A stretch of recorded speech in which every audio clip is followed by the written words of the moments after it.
Persona 3 released back in 2006, and to say it changed the niche game series forever would be an understatement. Its gameplay style would become the benchmark of the now well-known Persona series, but it was a rough first draft.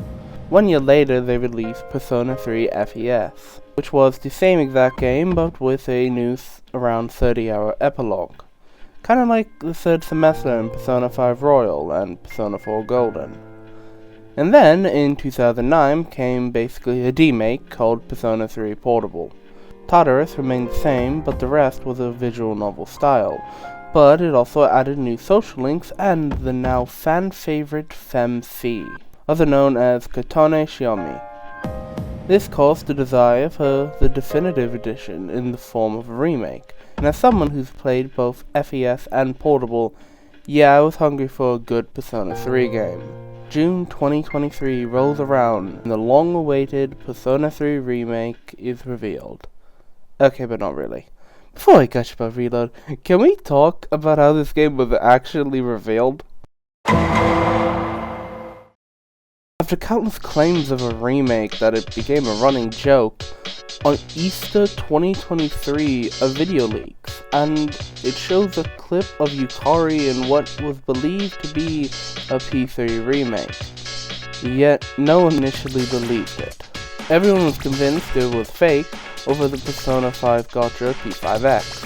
Of course now we know this is Yukari's yuki, but it's hilarious that people didn't believe this even though it had footage of a rumored Jet Set radio game and confirmed beta footage of Phonic Frontiers. And then adding on to this was the official Atlus Instagram account leaking the trailer a couple days early, which I can only assume led to that intern being brought around the back of Atlus HQ and gunned down Zack Snyder style.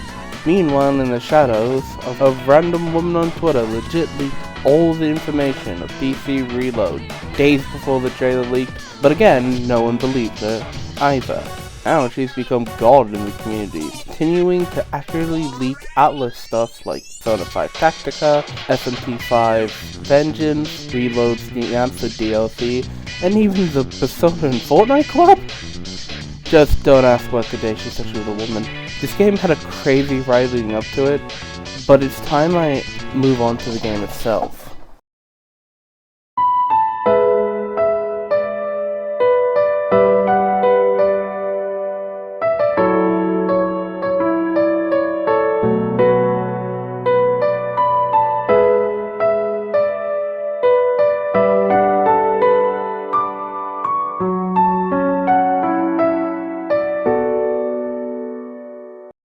This won't be a traditional review, instead me going over why this game means the world to me. And there will be spoilers. Please go play the game, it's worth it.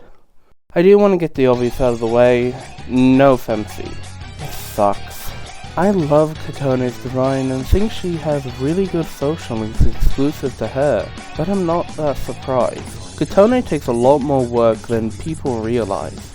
And considering Reload took 6 years, and everyone is waiting for Persona 6, it kinda makes sense she was left out. Though it was clear Atlus wanted her, as some social links only for her were found in the game's files and coding. I think she should have been here, so she wasn't shackled to Portable, but I get why she was cut.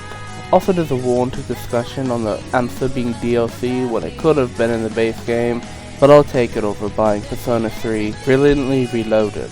I've seen a lot of talk on how Reload is soulless compared to the original, and I want to combat that. Yes, Makoto's awakening and arrival isn't as eerie and disturbing as the OG, but part of the reason the OG was that way was due to its limited budget. And I do agree I miss the old dorm lights, but these things do not take away everything else being just as lively if not more than the original. The menus, the animations, the battle UI, the over-the-top nature, the CGs, the beautiful cutscenes and presentation. It is all so well done here, and calling it soulless is outright disrespectful to the obvious love and passion poured into this game. And I'm sorry, but I'll take a sometimes less visually interesting game that you can actually enjoy playing than a dreadful game that sometimes looks better. I played over 40 hours of FES, I think that's enough for me to say I hate playing Tartarus in that game. It's a slog with an obnoxious fatigue system that would have been fine on its own, but the game is needlessly grindy. You barely level up in that game. So you have to play, and then hope your party doesn't dip, or better yet, Makoto get comboed randomly, making you lose all your progress. It's unnecessarily difficult, which is probably why this game is a bit easier. But I'll take it because it means I got to fully experience this wonderful story. I just wish Nyx wasn't easy as shit when you use Messiah. Besides that, I'd say it's harder than P5R, which was a joke. It wasn't so fucking annoying. It made Tartarus fun, and the improvements through leveling and the addition of the great clock were genius in reinventing Tartarus without reworking it from the ground up. Oh, and the music? Yeah, Mass Destruction isn't the best, but I think the rest of the remix are fine. I like the new takes on the dawn music and When the Moon Reaches Out. Then there's Changing Seasons. Talk about a glow up. The original was fine, but my god, is the new version peak. Also thought Memories of You was so good? This isn't even mentioning the new track, specifically the new ambush theme It's Going Down Now, and the new opening Full Moon Full Light. It's Going Down Now is kinda what I wish Takeover in P5R was, because in both games you end up hearing it a lot since it's better to ambush the enemy. However, while Takeover is good, it gets boring.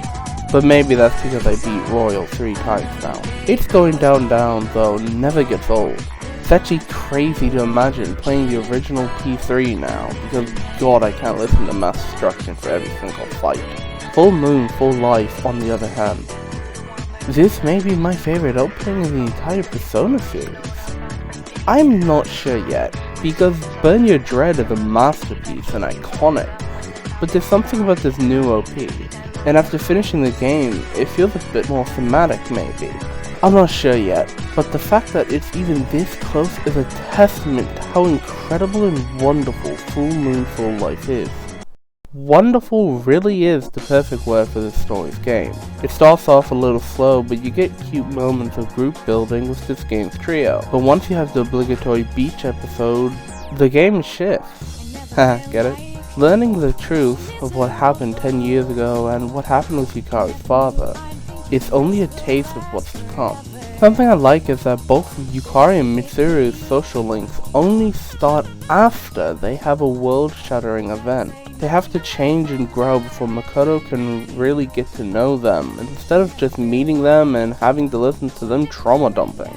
Instead of how P4 and P5 do it, the characters awaken to their new personas and really develop in the story. It means no matter what, you see them progress as people, and it's done so naturally. Watching Junpei go from the bumbling comedic relief to finally being given a reason to live is some of the best character work in the entire series, and it makes Chidori's sacrifice all the more impactful. Even characters with a limited amount of screen time like Shinjiro are still so memorable. The way he and Ken are tied, how he feels regret for wasting his life on revenge, to saving the kid out to kill him, just so Ken doesn't follow in the same footsteps, even meant dying in the process.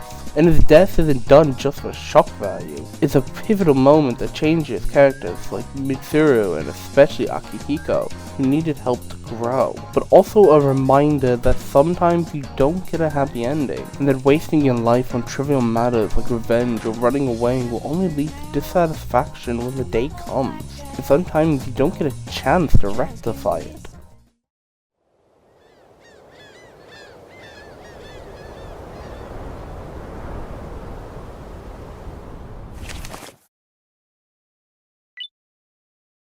We see all of this through the eyes of Makoto Yuki, a boy with a tragic past just like about everyone here, but is still able to press on with the pain and forge new friendships to replace the unpleasant memories with ones worth remembering. Makoto not only creates fond memories for himself, but for everyone he meets.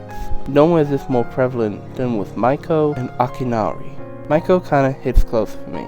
My parents are always fighting. They stay together just because it's easier that way and not to ruin my younger brother's life, who's already been dealt a horrible hand by being given autism and among other life-altering conditions. It's in this social link that you see a young girl witness her parents tear each other apart and use her if it helps their case. She tries to run away, but Makoto is there for her, like he's always been. And by the end, she grows to make peace with it all and has to say goodbye to the one person that helped her grow. It's touching already, sold spectacularly by the voice performance, but has a special connection for me because I know what it's like. It's painful. Makinari, on the other hand, is an even sadder case. Born with an incurable disease and has to live in agony. He's at first distant with Makoto, but soon opens up, considering he's his only friend left. He writes a story full of tragedy to let out his frustration on his own life that he didn't ask for, and in the end he entrusts us with it, alongside his final moments. He tells us point blank what the game is trying to say, how humans are meant to aid one another, and that is our purpose of living. On one of Makoto's final days, we talked to his mother and learned more about how horrible his life was, and just how painful it was for his mother to witness it all without being able to save her boy. That gave her new purpose. Instead of wallowing away like some may do, rightfully so, she decides to live for him. Being a parent isn't always made for some people. We see it all the time, but those that are made for it prove it. Losing your child is a mindfuck and a half, but she vows to live the life she wishes her son could, so that when they meet again, she can tell him all about the wonders of life. The wonders of life, that's a nice way to put it, but that's not entirely true. Life is beautiful at times, but also depressing at others, sometimes one coming right after the other, but it's how we choose to go on from the sadness that tells us about our lives. I am 21 years old. For years I attempted to commit suicide. A lot of it from self-loathing that was forged into my brain by people from my youth. And a lot came from the uncertainty of life. Why should I live if no matter what I die? And I may not even be remembered. Persona 3 gave me that answer. I know it may sound silly, corny even, but honest to God, this game finally put the pieces together for me. Life is full of joy and sadness, because that's just what happens. It happens to everyone. But in those moments of joy and sadness come memories, and you need to learn to cherish those that mean a lot to you, and not let the bad ones weigh you down. And with that comes the bonds you made along the way, your friends and family. Choose to hold on to those moments closely. The times you laughed together, the times you cried together, the times you were just together at all.